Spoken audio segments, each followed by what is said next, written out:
So we're standing here still on the very long Resident Evil Retribution TV line, and as I said, they brought us lunch. This is the child-sized portion, apparently. And the funny thing is, though, is that it has nutritional information on it. And this foot has 30 grams of fat. It's one serving size, which is good. You're not supposed to split it up. Very low sodium, surprisingly low sodium. No saturated fat. It's very lean. Human is a lean meat, apparently. So we're going to chow down on this, and as soon as looks like Oded Fair's making his way down here, we'll have some Resident Evil people for you really soon. So I hear you play an evil and good version of yourself in this movie. Oh, is that what you heard? Yes, that's what I hear. Oh, wow. Yeah. So good. how do you differentiate the two? Oh, I don't know. I didn't hear. No, yes, I do. Yes, I do.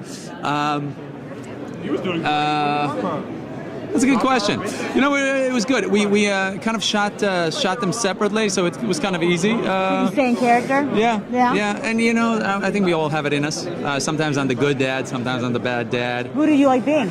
The good or the bad guy? It all depends on what my wife tells me to be. Oh, okay. Do you know what I mean? We bounce off each other. She's like, you know, okay. Good cop, bad cop, right? I was just way too nice to the kids. Please slap them around a little bit, but which we don't do any violence. But I mean, you know what I mean? Oh, yeah. Verbally. Yeah, metaphorically. Yes, exactly. So, you know, it's hard for video game movies to transition to the big screen. But Not to this one. Yes, you're on number 5. Why do you think that is? What's I don't know. It's a great question. I don't know. I think Paul did a really phenomenal job in bringing the game to life, but obviously the storyline is not entirely parallel, but there's all kind of a lot of things from the game that are in the story, but then the story that is completely independent of it. Which I think works really well. I think, you know, it doesn't take itself too seriously as far as deep relationships and things like that, which keeps it a little lighter, a little bit more of a kind of a popcorn film.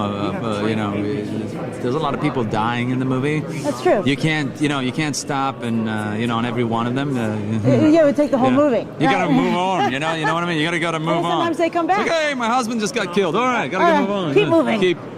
So I think, you know, that all works. Well, the last question I wanted to ask you is, you broke through. I loved you in The Mummy. You're so great. But unfortunately, sometimes it's difficult for foreign actors here in America. How have you navigated the Hollywood system? How have you managed to do that?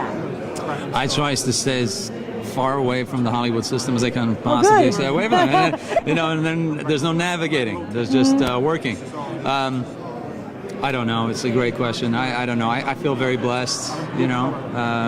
I manage to keep working, and I have a great life, and I enjoy what I do. I love what I do. It's great. Resident Evil 5th movie. What's your secret? What do you know? I think the secret is Luther West. Oh, nice. You running around in the tank top. Yeah. Yes. Excellent. No, you know what? The video games informs the movies, and the movie now inform the video games. So it's sort of it's a give and take, and I think you know, the global fanboys and fangirls have embraced it, and now it's taken on a life of its own.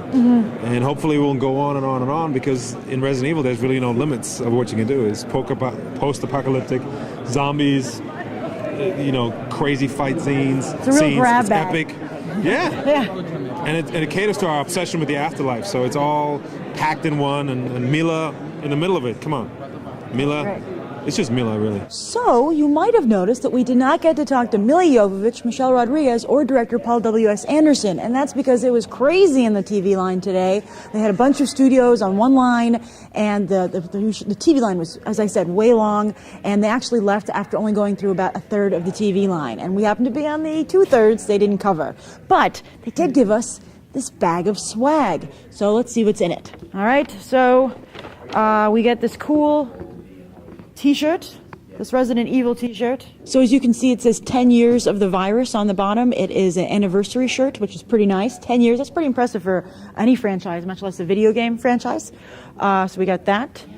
Oh, there's 2. Oh, wait. What's this? Oh, and 2 T-shirts.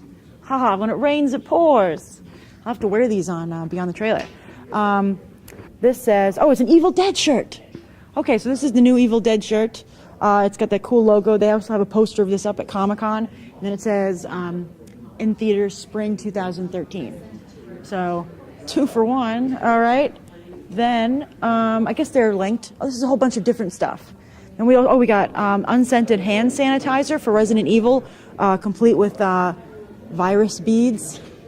I'm going to use it anyway. It says it's a sanitizer. Unless this is how the Umbrella Corporation gets you. And then the last thing, which is kind of cool, are Carrie matches, which is nice. As you might recall, Carrie is infamous for lighting her school prom on fire. And so, but don't do that with these. And this has the name Chloe Grace Moretz on it, who plays Carrie, and Julianne Moore, who will be playing her mother. And then on the back it says, in theaters spring 2013. And then, if you care to hashtag some theories on what happened to Carrie. So Screen Gems took care of us. They were nice.